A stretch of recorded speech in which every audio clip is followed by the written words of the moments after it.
ಶ್ರೀ ಗುರುಭ್ಯೋ ನಮಃ. ಜಗನ್ನಾಥದಾಸರು ಬಹಳ ಪ್ರಸಿದ್ಧ ದಾಸರು. ಹರಿಕಥಾಮೃತಸಾರ ಅಂತ ಒಂದು ದಿವ್ಯವಾದ ಮೇರುಕೃತಿಯನ್ನು ರಚನೆ ಮಾಡಿದಂಥ ಮಹಾನುಭಾವರು ಜಗನ್ನಾಥದಾಸರು. ತತ್ವಸುವಾಲಿ, ಹರಿಕಥಾಮೃತಸಾರ ಇವೆಲ್ಲ ಕನ್ನಡದ ಗ್ರಂಥಗಳನ್ನು, ಉದ್ಗ್ರಂಥಗಳನ್ನು ರಚನೆ ಮಾಡಿದ್ದಾರೆ, ದೊಡ್ಡ ದೊಡ್ಡ ಗ್ರಂಥಗಳನ್ನು. ಅಷ್ಟೇ ಅಲ್ಲ, ಸಂಸ್ಕೃತದಲ್ಲಿಯೂ ಕೂಡ ಅಪಾರ ಪಾಂಡಿತ್ಯ ಅವರಿಗೆ, ವೇದಾಂತದಲ್ಲಿಯೂ ಪಾಂಡಿತ್ಯ. ಅಂಥ ಜಗನ್ನಾಥದಾಸರು ರಾಘವೇಂದ್ರ ಸ್ವಾಮಿಗಳ ಮೇಲೆ ಒಂದು ಪದ್ಯ ಬರೆದಿದ್ದಾರೆ. ಆ ಪದ್ಯದಲ್ಲಿ ಅವರ ಅನೇಕ ಪವಾಡಗಳನ್ನು ತಿಳಿಸಿದ್ದಾರೆ. ಕನಲಿದ ಜನಪನ ಅನುನಯದಲ್ಲಿ ನಿನ್ನಣುಗನ ಮಾಡಿದ ಘನತರ ಮಹಿಮಾ ಅಂತ ಹೇಳ್ತಾರೆ.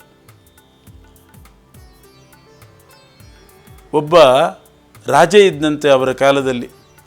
ಆ ರಾಜನಿಗೆ ಈ ಕರ್ಮಠ ಬ್ರಾಹ್ಮಣರು, ಮಡಿ ಮೈಲಿಗೆ ಅನುಷ್ಠಾನ ಮಾಡ್ತಕ್ಕಂಥ ಅರ್ಚಕ ವರ್ಗದವ್ರ ಮೇಲೆಲ್ಲ ಒಂದಷ್ಟು ಕೋಪ. ಅವ್ರನ್ನ ಕಂಡ್ರೆ ಆಗ್ತಾ ಇದ್ದಿಲ್ಲ. ಯಾವಾಗಲೂ ಅವರ ನಿಂದೆ ಮಾಡೋದು, ಅರ್ಚಕ ವರ್ಗದವ್ರನ್ನೆಲ್ಲ ನಿಂದೆ ಮಾಡ್ತಿದ್ದಂತೆ. ರಾಘವೇಂದ್ರ ಸ್ವಾಮಿಗಳಿಗೆ ವಿಷಯ ಗೊತ್ತಾಯಿತು.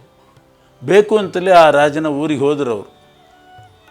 ಇವರು ರಾಘವೇಂದ್ರ ಸ್ವಾಮಿಗಳು ಬಂದಿದ್ದಾರೆ ಅಂದರೆ ಅವ್ರ ಮೇಲೂ ಅಷ್ಟೇ ತಿರಸ್ಕಾರ ಭಾವನೆಯಿಂದ ನೋಡಿದ. ಗೌರವ ಕೊಡಬೇಕಾಗಿತ್ತು. ರಾಜನಾದವನು ಒಬ್ಬ ಯತಿಗಳು ಬಂದರೆ ಸ್ವಾಗತ ಮಾಡಿ, ಆದರ ಮಾಡಿ, ಉಪಚಾರ ಮಾಡಬೇಕು. ತಾತ್ಸಾರ ಮಾಡಿದ, ಹೋಗಲಿಲ್ಲ, ದರ್ಶನಕ್ಕೆ ಹೋಗಲಿಲ್ಲ, ಬನ್ನಿ ಅಂತ ಸ್ವಾಗತ ಮಾಡಲಿಲ್ಲ. ಎಲ್ಲರ ಮೇಲೂ ಸಿಟ್ಟು ಅರ್ಚಕರ ವರ್ಗದ ಮೇಲೆ. ಆಗ ರಾಘವೇಂದ್ರ ಸ್ವಾಮಿಗಳು ಅವನಿಗೆ ಹೋಗಿ ಬುದ್ಧಿವಾದ ಹೇಳಿದ್ರಂತೆ. ದೇವಾಲಯ, ದೇವರು ಇದೆಲ್ಲ ನಡಿಬೇಕಾದರೆ ವೇದ ಮಂತ್ರಗಳು ಬೇಕು. ಅದನ್ನೆಲ್ಲ ಅಧ್ಯಯನ ಮಾಡಿ ಅವರು ಅರ್ಚನೆ ಮಾಡ್ತಿರ್ತಾರೆ.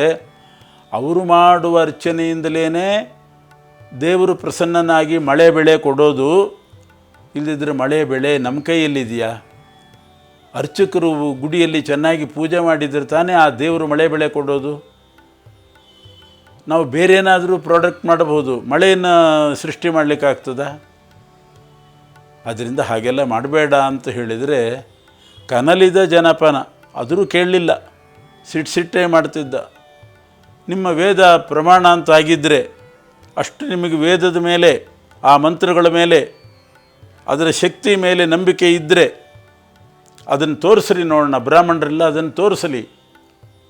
ತಮ್ಮ ಮಂತ್ರಶಕ್ತಿಯನ್ನು ತೋರಿಸಿದರೆ ನಾನು ಅವ್ರನ್ನ ಗೌರವಿಸ್ತೇನೆ ಅಂತ ಹೇಳಿದಾಗ ರಾಘವೇಂದ್ರ ಸ್ವಾಮಿಗಳು, ನಾನು ತೋರಿಸ್ತೇನೆ, ಮಂತ್ರಶಕ್ತಿ ತೋರಿಸ್ತೇನೆ ಅಂತ ಒಂದು ಒಣಕೆ ತರಿಸಿದ್ರಂತೆ. ಪೂರ್ತಿ ಒಣಗಿ ಹೋಗಿರ್ತದೆ. ಒಣಕೆ ಅಂದರೆ ನೈಸಾಗಿ ಹೋಗಿರ್ತದೆ. ಅಂಥ ಒಣಕೆಯನ್ನು ತಂದು ಅದನ್ನು ಭೂಮಿಯಲ್ಲಿ ನಡೆಸಿ ನೀರು ಹಾಕಿ ಅದಕ್ಕೆ ಚಿಗುರು ಬರೋ ಹಾಗೆ ಮಾಡಿದರಂತೆ. ಮಂತ್ರ ಹೇಳಿ ಚಿಗುರು ಬರೋ ಹಾಗೆ ಮಾಡಿದರು. ನಿನ್ನ ಅಣುಗನ ಮಾಡಿದೆ. ಆಮೇಲೆ ಆ ರಾಜ ರಾಘವೇಂದ್ರ ಸ್ವಾಮಿಗಳ ಅನುಯಾಯಿ ಭೃತ್ಯನಾಗಿ ಬಿಟ್ಟನಂತೆ. ಇಂಥ ಮಂತ್ರಶಕ್ತಿ ರಾಘವೇಂದ್ರ ಸ್ವಾಮಿಗಳಿಗೆ. ಬೇಕಾದಷ್ಟು ಜನ ಮಂತ್ರಗಳನ್ನು ಹೇಳ್ತಾರೆ, ಆದರೆ ಇದು ಅಪಾರವಾದ ಶಕ್ತಿ ರಾಘವೇಂದ್ರ ಸ್ವಾಮಿಗಳದ್ದು. ಮಧ್ವಾಚಾರ್ಯರು ಅಂತ ಇವರ ಮೂಲ ಪುರುಷರಿದ್ದರು. ಅವ್ರ ಕಾಲದಲ್ಲಿಯೂ ಹೀಗೆ ನಡೀತು. ಅವರೂ ಕೂಡ ಒಂದು ಮಂತ್ರ ಹೇಳಿ ಒಣ ಕೋಲನ್ನು ಚಿಗುರಿಸಿದ್ದರಂತೆ. ಅದರಂತೆ ರಾಘವೇಂದ್ರ ಸ್ವಾಮಿಗಳು ಒಣಕೆಯನ್ನು ಚಿಗುರಿಸಿದರು ಅಂತ ಅದ್ಭುತವಾದ ಇತಿಹಾಸ. ಆಮೇಲೆ ಅವನು ಶಿಷ್ಯನಾಗಿ ಬಿಟ್ಟ. ಬ್ರಾಹ್ಮಣರನ್ನು ದ್ವೇಷ ಮಾಡೋದೆಲ್ಲ ಬಿಟ್ಟ, ಅರ್ಚಕರನ್ನು ದ್ವೇಷ ಮಾಡೋದು ಬಿಟ್ಟ, ಗೌರವ ತಾಳಿದ. ದೇವರು, ದಿಂಡ್ರು, ಮಂತ್ರ ಅದರ ಮೇಲೆ ನಂಬಿಕೆ ಬಂತು. ಅದರ ಲಾಭವನ್ನೂ ಪಡೆದ. ಇದರ ಅರ್ಥ ಏನು ಅಂತಂದರೆ, ಒಣಕೆ ಎಲ್ಲಿಯಾದರೂ ಚಿಗುರುತ್ತಾ? ಒಂದು ತುಳಸಿ ಗಿಡ ತಂದು ಇನ್ನೊಂದು ಕಡೆ ನಟ್ರೇ ಚಿಗುರೋದಿಲ್ಲ, ಒಣಗಿ ಹೋಗಿಬಿಡ್ತದೆ. ಒಣಕೆಯನ್ನು ನಟ್ಟು ಅದಕ್ಕೆ ನೀರು ಹಾಕ್ತೇನೆ ಅಂತಂದರೆ ಅದು ಎಲ್ಲಿ ಚಿಗುರಿ ಮರ ಆಗಲಿಕ್ಕೆ ಸಾಧ್ಯ?